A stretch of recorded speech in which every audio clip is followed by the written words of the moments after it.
Hello everyone, সবাইকে নমস্কার। Summer ভ্যাকেশনের আরও একটা দিন, তাই আরও একটা রেসিপি। শিবম একটুও ছানা খেতে ভালোবাসে না।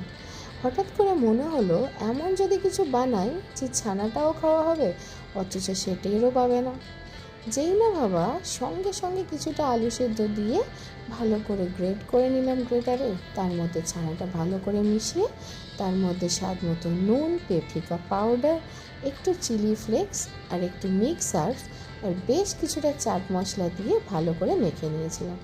এরপরে বেশ কিছুটা কর্নফ্লেক্সকে ক্রাশ করে নিয়ে তার মধ্যে বানানো প্যাটিগুলো কোটিং করে নিয়ে তেলের মধ্যে ভেজে নিলাম, একটু ক্রাঞ্চি ক্রাঞ্চি করে, যাতে টেস্টিও হয় আর মুখে খেলে একটু ক্রাঞ্চি ক্রাঞ্চি ফিলও হয়।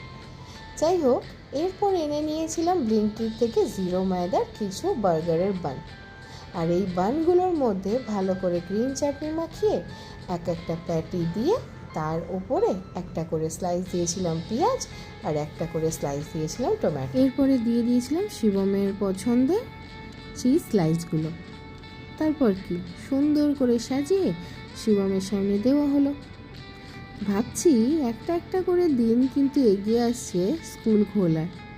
বেচারা মাঝে মাঝে খুশিও হচ্ছে বন্ধুদের সঙ্গে দেখা হবে, আবার মাঝে মাঝে মন খারাপও হচ্ছে এই ভেবে যখন তখন টিভি দেখতে পারবে না, ঘুরতে যেতে পারবে না, সেই স্কুলে গিয়ে আবার শুরু হয়ে যাবে একই রুটিন। যাই হোক, আজকের বার্গারটা ওর খুব পছন্দ হয়েছে।